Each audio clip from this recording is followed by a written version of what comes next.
ঈদ উল ফিতরের নামাজ হোক অথবা ঈদ উল আজহার নামাজ হোক, এই ঈদের নামাজ বড় জামাতের সাথে পড়তে হয়। ঘরে কিংবা মসজিদে একা একা পড়া যায় না, জামাতের সাথে ঈদের নামাজ পড়তে হয়।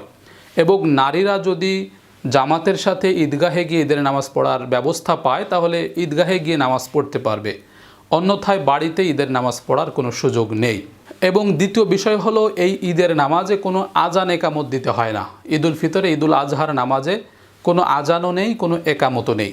তৃতীয় বিষয় হলো, এই ঈদের নামাজে অতিরিক্ত 6 তাকবীরও দেওয়া যায়, অতিরিক্ত 11 কিংবা 12 তাকবীরও দেওয়া যায়। সবগুলোই হাদিস থেকে সাব্যস্ত। অতএব এ নিয়ে কোনো মতপার্থক্য করার সুযোগ নেই। উপমহাদেশে আমরা ফিকে হানাফি মতে অতিরিক্ত 6 তাকবীরের সাথে ঈদের নামাজ পড়ে আসতেছি। অতএব আমরা অতিরিক্ত 6 তাকবীরের সাথে ঈদের নামাজ পড়লে কোনো সমস্যা নেই।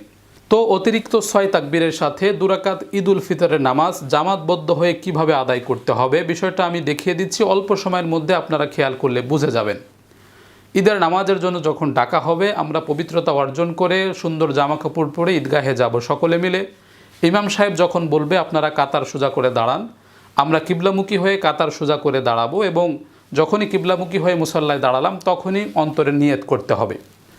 তো অ্যাজ এ মুসল্লি হিসাবে আপনি যখন একজন মুক্তাদি হিসেবে নামাজের নিয়ত করবেন, তখন অন্তরে এভাবে সংকল্প করবেন যে আমি এখন 2 রাকাত ঈদ উল ফিতরের নামাজ ওই ইমামের পিছনে কিবলামুখী হয়ে আল্লাহর সন্তুষ্টির জন্য আদায় করিতেছি। এই কথাটুকু নিজের ভাষায় অন্তরে সংকল্প করবেন, তাতেই নিয়ত হিসেবে যথেষ্ট হবে। আর যদি আপনি একজন ইমাম হিসেবে নিয়ত করতে চান, তাহলে ইমামতির মুসল্লায় দাঁড়িয়ে আপনি সংকল্প করবেন যে আমি এখন 2 রাকাত ঈদ উল ফিতরের নামাজ পড়াচ্ছি কিবলামুখী হয়ে আল্লাহর সন্তুষ্টির জন্য, বা আমি ইমাম হিসেবে নিযুক্ত হয়েছি। এতটুকু কথা অন্তরে সংকল্প থাকলেই নিয়ত হিসেবে যথেষ্ট হবে। এর চাইতে অতিরিক্ত আর কোনো কথা প্রয়োজন নেই।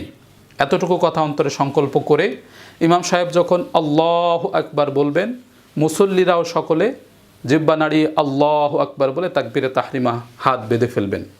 এভাবে হাত বাঁধার পরে প্রথমে সানা পড়তে হবে, আল্লাহুম্মা বাঈদ বাইনি, অথবা সুবহানাকা আল্লাহুম্মা ওয়া বিহামদিকা ওয়া তাবারাকা ইসমুকা ওয়া তাআলা জাদ্দুকা ওয়া লা ইলাহা গায়রুক। সানা পড়ার পরে অতিরিক্ত 3টা তাকবীর বলতে হবে। কিভাবে বলতে হবে?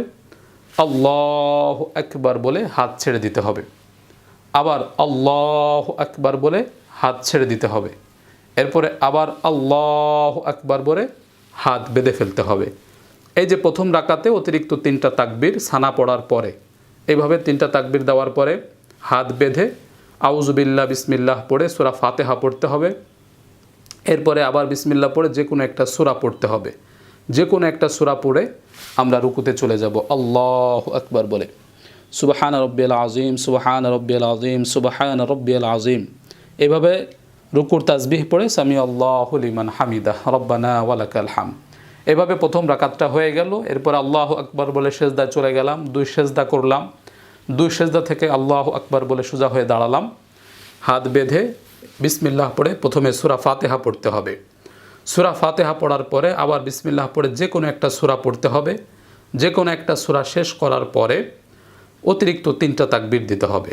মনে রাখতে হবে, দ্বিতীয় রাকাতে সূরা ফাতিহা এবং অন্য একটা সূরা শেষ করার পরে অতিরিক্ত 3 তাকবীর।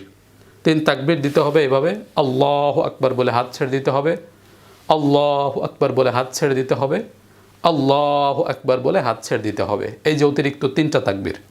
এবার রুকুতে যাওয়ার জন্য 4র্থ তাকবীর আল্লাহু আকবার বলে রুকুতে চলে যেতে হবে।